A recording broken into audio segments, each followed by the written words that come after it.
एक समय की बात है, राम नाम का एक शहर हुआ करता था। शहर में एक शांति मोहल्ला भी था। शांति मोहल्ला इसलिए पड़ा, उस शहर में बहुत शांति और प्यार से रहते थे लोग। एक दिन की बात है, अभी लोग शीला घर बैठ कर करवा चौथ की बात कर रहे थे। साड़ी तो हम सब ने पिछले हफ्ते ले ली, ज्वेलरी तो सभी के पास है ही, पर अब समस्या है मेकअप की। मेकअप की क्या प्रॉब्लम? बाहर मार्केट में है तो मशहूर ग्लैमर ब्यूटी पार्लर। चलो फिर चलते हैं अभी करवा चौथ की बुकिंग करवाने। सहेलियां पार्लर जाती है और वहाँ कुर्सी पे माया बैठी होती है और उसके सिवा कोई नहीं होता। कोई भी नहीं होता। हेलो जी, बोलिए जी। वो करवा चौथ आने वाला है तो हमको यहाँ से तैयार होना है, आप हम सबकी बुकिंग कर दीजिए। आप सब आ जाना पर एक एक करके। एक वक्त पर मैं एक ही को तैयार करूंगी और कभी कुछ काम करवाना हो तो मैं रात को ही मिलूंगी। आजकल मैं दिन में थोड़ा बिजी रहती हूँ तो शाम को ही आ पाती हूँ। बहुत ही खुश हो जाती है कि पार्लर फिर से खुल गया है। लेकिन कमला रात को अपने काम से फ्री होकर बैठी होती है। हाँ, अब तो मैं बिल्कुल फ्री हो गई हूँ, तो क्यों ना पार्लर जाकर नेल आर्ट करवा लूँ।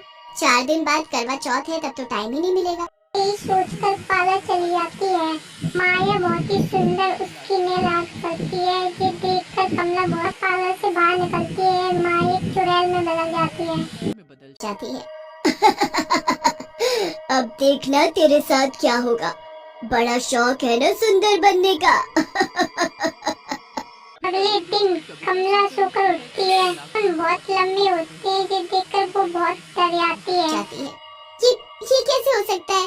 रात तक तो ये बिल्कुल छोटे छोटे थे। कमला जल्दी से आती है और नेल कटर लेकर आती है और अपने नाखून काटने लगती है। जैसे पहला नाखून काटती है उसे बहुत दर्द होता है कि वो अपनी खाल काट रही है।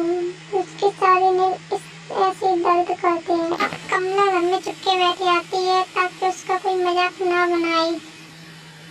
तब अगले दिन सवित्रा अपनी वैक्स कराने ब्यूटी पार्लर पहुंच जाती है। माया उसके बहुत अच्छी तरीके से वैक्स करती है। सवित्रा बहुत खुश होकर वहाँ से आती है। तभी माया चुड़ैल में बदल जाती है। वैक्स करवाने का बड़ा शौक है ना? अब तो तेरे साथ ऐसा होगा कि वैक्स से तेरा कुछ नहीं हो पाएगा। अगले दिन सवित्रा सोकर उठती है तो अपने हाथों पर बालू जैसे बाल देखकर वो चिल्लाने लगती है। ये क्या हो गया? ये कैसे हो सकता है? कल ही तो मैंने वैक्स करवाई और ये भालू जैसे बाल। अब मैं क्या करूं? बाहर गई तो सब मुझे ऐसी हालत में देख लेंगे। अब सवित्रा भी घर से बाहर नहीं निकलती, शर्म के मारे घर में चुपके बैठी आती है। इनकी सोचती है क्यों नहीं मैं भी अब चलकर मेहंदी लगवा लूं। जाती है और माया से अपनी मेहंदी लगवा लेती है। बहुत ही खुश होकर वो अपने घर आ जाती है। मैं बदल जाती और हंसने लगती है। ये मेहंदी कल तेरे हाथों में क्या रंग लाएगी? तूने सोचा भी नहीं होगा। पिंकी जब सोकर उठती है तो देखती है उसके हाथों में गंदे छाले पड़ चुके होते हैं।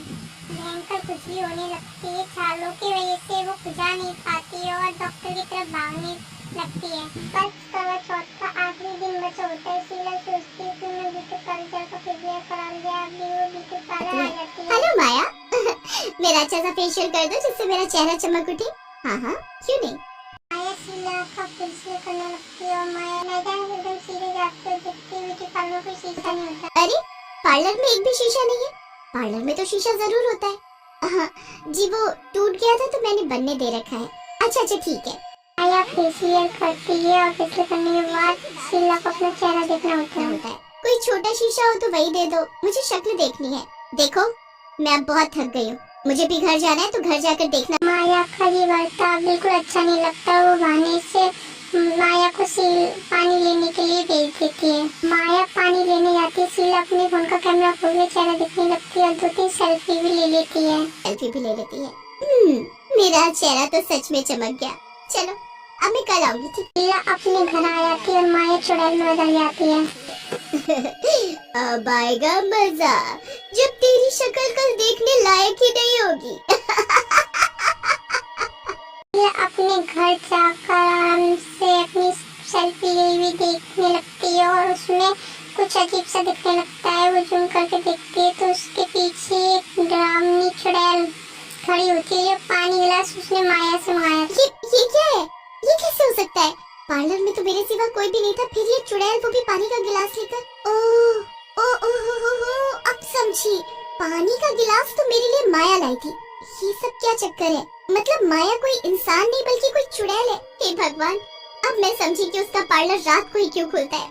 मुझे अभी के अभी सविता, कविता और शीला उसी वक्त तीनों को फोन कर अपने घर बुला, वो तीनों आने में आनाकानी करते हैं। शीला की घबराहट देखकर वो तीनों आ जाते हैं। गमला की चुड़ैल जैसे नाक और सविता के बालू जैसे बाल, पिंकी के हाथ में छाले देखकर बाकी सब भी एक दूसरे को देखकर पूछने लगते हैं। तो उन्हें पता चलता है यही बात तो तुम सबको बताने के लिए मैंने यहाँ बुलाया है।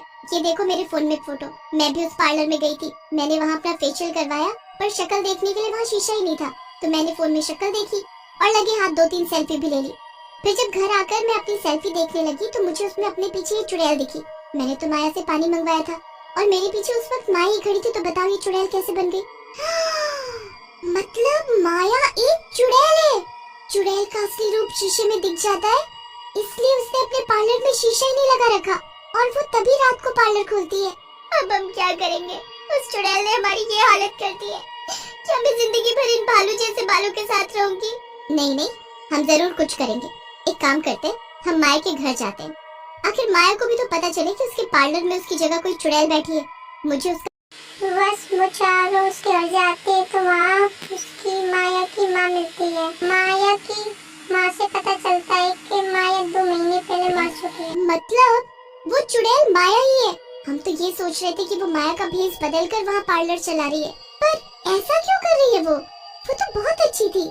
माया की माँ को समझ नहीं पाती और वो सब अपना हाल बताती है कि माया के चुड़ैल बनकर भी पार्लर खोलकर बैठी है और उसने मुझे ये सब नहीं पता थी। हाँ, पर उसकी शादी थी, इसलिए उसने कुछ दिन के लिए पार्लर बंद रखा था। शादी के अगले ही दिन जब दोनों पति पत्नी घूमने जा रहे थे तो उनका एक्सीडेंट हो गया और उसका पति मर गया। बेचारी बड़ी दुखी थी, पर उसको सजने संवरने का बड़ा शौक था। खुद को ऐसे शीशे में देखती तो बहुत रोती थी। उसके ससुराल वाले उसे मनहूस बोलते थे। थोड़े दिन में तो वो ऐसी हो गई कि किसी को सजे सवरे देखती तो उससे चिढ़ने लगती थी। अपनी बहन से ही चिढ़ने लगी। फिर एक दिन दुखी होकर उसने आत्महत्या ही कर ली और तब से वो पार्लर बंद पड़ा है। हे भगवान, अब हम कैसे ठीक होंगे? और वो चुड़ैल तो सबको हमारे जैसा बना देगी जो भी उसके पास जाएगा। हमें कुछ करना चाहिए। मैं नहीं चाहूंगी कि मेरी बेटी की वजह से किसी को ये सब झेलना पड़े। मैं जाऊंगी उसके पास और मैं करूंगी उसका। फिर उसी रात माया की माँ पार्लर पर मुझे सब पता चल चुका है कि तू माया है, इसलिए मुझसे अपना असली रूप छुपाने की जरूरत नहीं है। इतना सुनते ही माया अपनी असली चुड़ैल वाले रूम में आ क्यों जाती आई हो तुम यहाँ? चली जाओ यहाँ से। क्यों जाऊँ? पहले तू इन सबको ठीक कर। इन्होंने तेरा क्या बिगाड़ा है जो तू अपना गुस्सा हर सुहागिन पर उतार रही है? अभी के अभी खत्म कर ये सब। नहीं, मैं ऐसा कभी नहीं करूँगी, कभी नहीं। सही बोलते थे तेरे ससुराल वाले, तू है ही ऐसी कि सबका बुरा करती है।